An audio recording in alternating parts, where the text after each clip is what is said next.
규제를 많이 했던 대통령과 그리고 이명박 박근혜 때의 집값을 비교해 봤을 때 과연 어떤 것이 더 자유경제 논리에 맞춰서 부동산을 흐름을 따라간 정권의 집값이 과연 많이 상승을 했는지, 아니면 규제 일로로 따라간 그 정부의 집값이 많이 상승했는지에 대해서는 역사가 말해주고 있다.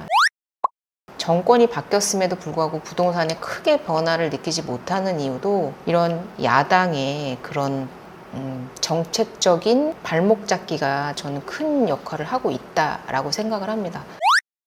지금 서울의 토지거래 허가 구역을 지금 해제하겠다고 하잖아요. 지금 문재인 정권 때 상당히 강화했던 부분인데 그 부분을 지금 해제하겠다고 하는데 강남 집값 잡혔습니까? 토지거래 허가 구역으로 지정되어 있는 기간 동안 강남 집값 한번 보십시오. 네, 안녕하세요. 담백한 경제 2%입니다. 어제 제가 그제 제가 약간 정치색이 드러나는 방송을 하나 올렸다가 응원해 주시는 분들도 계셨고 공감해 주시는 분들도 계셨고 그리고 그 반대의 분들도 계셨습니다. 어디까지나 제 개인적인 사견, 제가 느끼는 솔직한 담백한 제 감정을 말씀을 드린 거고요. 제가 그 전 방송에서도 보셨겠지만 제가 현 정권에 대한 부동산 정책에 대한 비판을 신랄하게 했던 부분도 기억하시리라 생각을 합니다. 그래서 지금의 제가 야당을 비판하는 것도 그러한 관점에서 봐주시면 좋지 않을까라는 생각이 들고요. 오늘은 규제의 역설에 대해서 한번 말씀드려보려고 해요. 이번에 보수 정당이 정권을 잡게 된 이유가 사실 부동산 정책이 가장 큰 이유였다고 생각이 들어요. 부동산이 워낙에나 집값이 심하게 뛰다 보니까 그 부동산 집값을 잡아달라고 정권이 바뀐 거라고 생각을 하거든요. 아무래도 이제 그 전 박근혜 대통령 탄핵 이후에 총선이 치러졌고, 이제 거의 180석이라는 강력한 국민들께서 거대 야당을 만들어 주셨는데, 그 이후에 문재인 정권의 부동산 정책들로 인해서 문제가 되는 여러 가지 부동산 정책들로 인해서 집값이 폭등하다 보니까 정권은 바뀌었습니다. 그래서 이제 2년 후에 있을 총선에서는 과연 어떻게 될지 한번 눈여겨봐야 하지 않을까라고 생각이 듭니다.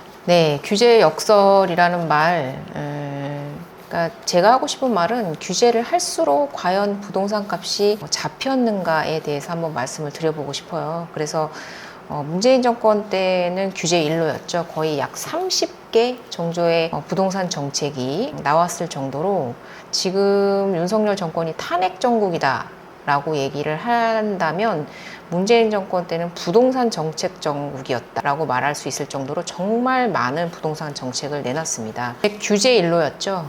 그래서 한번 상기시킬 겸 말씀을 한번 드려보면 대충 대략적으로 큰 것들만 말씀을 드리자면 조정 대상 지역 추가 지정, 전매 제한 기간 강화, LTV, DTI 강화, 투기가열 지구, 투기 지역 지정, 재건축 재개발 규제 및 정비, 분양가 상한제 적용, 그리고 다주택자 양도세 중과, 그리고 대출 규제, 그리고 초기에는 임대주택 등록을 유도를 했었고요. 종합부동산세 강화, 다주택자 대출 규제, 무주택자 요건 강화, 그리고 투기지역, 투기과열지구에 대한 주택담보대출 관리 강화, 전세대출을 이용한 갭투자 방지, 그리고 민간택지에 대한 분양가 상한제 확대, 그리고 서울의 집값을 잡기 위해서 수도권에 30만 원 공급 계획을 잡았었죠. 남양주, 하남, 과천, 고양, 부천 등 잘 이루어지진 않았지만 3기 신도시를 말씀드리는 거고요. 그리고 재건축, 재개발 안전진단을 강화를 해가지고 이제 40년이 지난 집도 무너지지만 않으면 재건축을 할 수 없게, 무너지지 않을 정도만 되는 정도의 안전 수준이라면 안전진단 규제 비율을 강화를 해서 그 정도의 수준이라면 재건축을 하지 못하게 상당히 재건축 재개발을 강화했습니다. 그래서 문재인 정권 때 집값이 과연 잡혔느냐. 화면을 보시면 정권별 주택 매매 가격 지수입니다. 여기가 노무현 정권, 상승, 이명박 정권, 하락, 박근혜 정권, 상승, 문재인 정권 때, 상승. 그리고 여기는 지금 2019년도까지밖에 없는데요.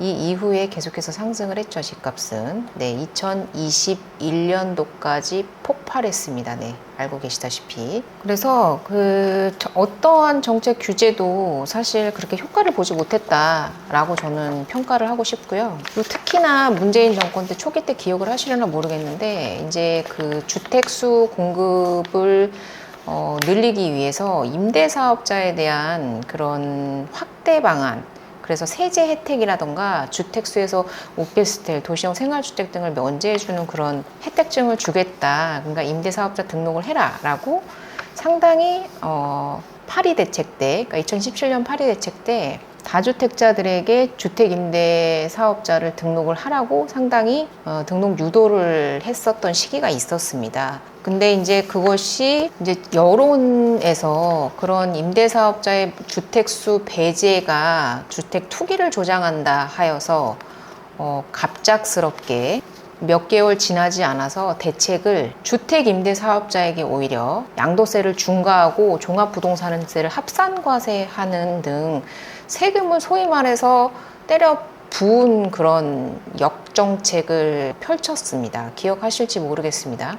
그래서 초기에는 임대사업자 등록하라고 되게 임대사업자 등록은 좋은 것입니다. 모든 혜택을 드리겠습니다라고 해놓고 수개월 뒤에 양도세 그리고 주택수 포함 그리고 종합부동산세 중과 등의 그런 정책을 내면서 사실 부동산 정책의 일관성에 대한 문제도 상당히 두드러지게 문제가 됐던 부분이다. 그리고 3기 신도시 부분 아까 좀 전에 말씀드린 대로 서울의 집값이 워낙 상승을 하다 보니까 한번 보시면 문재인 정부 때 부동산 대책 이후 강남 아파트 가격 변화 추이입니다. 2017년부터 2019년도까지 나와 있는데요. 네, 계속해서 상승 일로이죠. 그러니까 서울의 집값을 잡기 위해서 3기 신도시, 그러니까 수도권으로 집값 수요를 퍼뜨리기 위해서 3기 신도시에 30만 원을 공급하겠다라고 발표를 했는데 이게 2기 신도시 주민들의 그런 반발로 인해서 쉽게 진행이 되지 못하고 그리고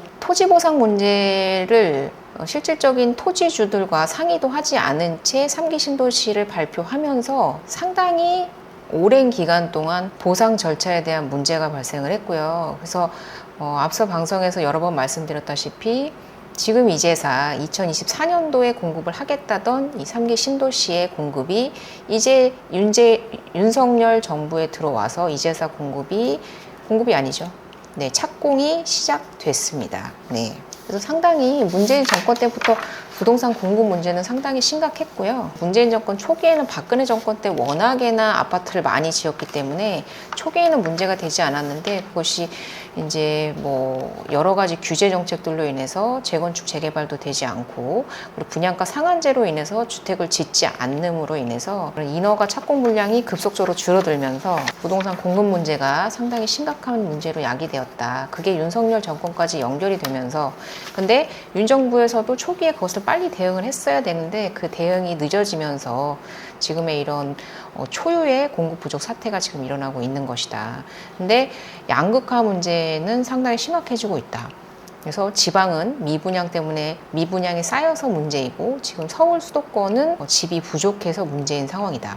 앞서 방송에서도 말씀드렸지만 사람들이 절대값으로 주택 공급량이 부족하지 않다고 해서 집이 부족하지 않은 것이 아니라 원하는 수요층이 있는 그런 지역들이 있잖아요. 그래서 그런 수요가 있는 지역에 집을 지어 주어야 하는 것인데 그런 수요가 없는 곳에 집을 짓다 보니까 미분양이 발생을 하고 지방에 있는 부동산들이 분양이 되지 않고 지금 건설사들이 문제가 발생을 하는 거거든요. 네, 근데 아무래도 2020년도, 2021년도까지 부동산 붐이 일었던 시절에 분양이 됐던 물량들이 지금 공급이 되면서 미분양 사태가 지방에 상당히 심각한 문제로 야기되고 있다. 다만 서울, 경기 지방에는 오히려 분양가 상한제, 그리고 재개발, 재건축, 집을 지을 공간이 사실 없잖아요. 경기도나 그리고 서울 같은 경우에는요, 재개발, 재건축을 하지 않고서는 완전 나대지 상태의 토지에 집을 지을 수 있는 그런 공간은 거의 없기 때문에 재개발, 재건축 아니면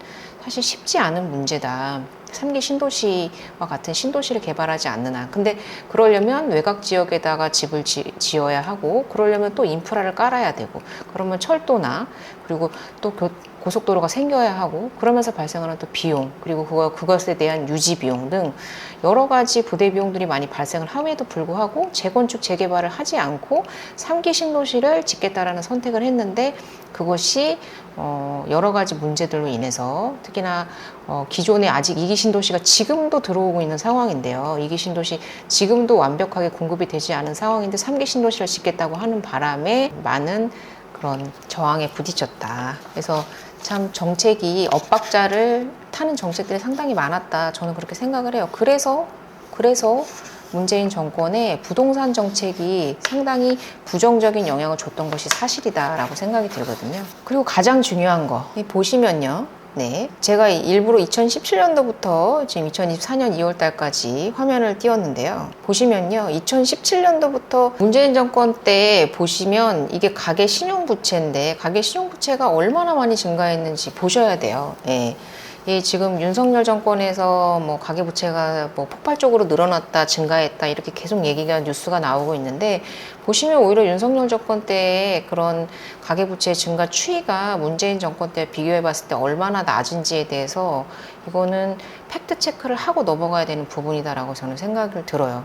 그래서 왜 도대체 지금 이 정권에 들어와서 가계부채가 문제가 되는지, 그 전 정권에서 늘어난 가계부채를 왜 지금의 정권에서 문제를 삼는지, 오히려 지금 현재 정권에서는 대출을 너무 안 내줘서 지금 탈입니다. 이 문재인 정권 때 대출을 얼마나 잘 내줬느냐 아실 거예요. 전세대출 금리 1%대 전세대출도 정말 많았고요.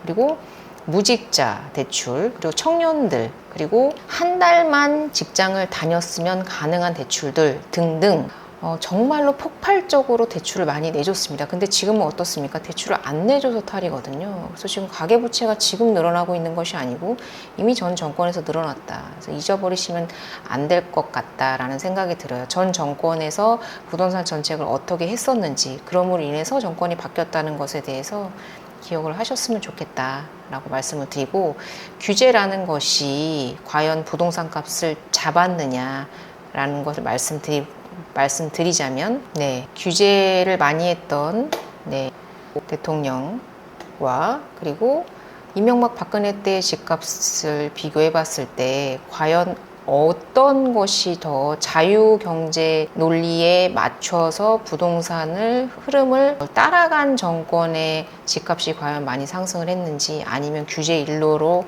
따라간 그 정부의 집값이 많이 상승했는지에 대해서는 역사가 말해주고 있다, 이렇게 말씀을 드리겠습니다. 그래서 윤석열 정권 때는 지금 민주당이 거대 야당이기 때문에 법을 바꿔서 개정할 수 있는 것들은 지금 할 수가 없기 때문에, 근데 그나마 시행령으로 개정할 수 있는 거는 개정을 해서 부동산을 최대한 규제를 완화하려고 지금 노력 중입니다. 상당히 노력 중이고요. 근데 그럼에도 불구하고 야당이 도움을 주지 않으면, 법을 바꾸지 않으면 할 수 없는 것들이 대부분이기 때문에, 지금 정권이 바뀌었음에도 불구하고 부동산에 크게 변화를 느끼지 못하는 이유도 이런 야당의 그런 정책적인 발목 잡기가 저는 큰 역할을 하고 있다라고 생각을 합니다. 그래서 지난번 방송의 연결선상으로 해서 저는 제가 윤석열 정권의 부동산 정책에 대해서 상당히 비판을 했던 부분과 마찬가지로 지금 야당의 지금 행태가 썩 올바르지 않은 방향으로 가고 있다는 부분에 대해서 다시 한번 말씀을 드리고 싶어요. 그리고 지금 서울에 토지거래 허가 구역을 지금 해제하겠다고 하잖아요. 지금 문재인 정권 때 상당히 강화했던 부분인데, 그 부분을 지금 해제하겠다고 하는데 강남 집값 잡혔습니까? 토지거래 허가 구역으로 지정되어 있는 기간 동안, 네, 강남 집값 한번 보십시오. 네, 그래서 규제라는 것이 반드시 올바른 것은 아니다. 규제를 하면 할수록 그런 풍선 효과는 더욱더 강해진다.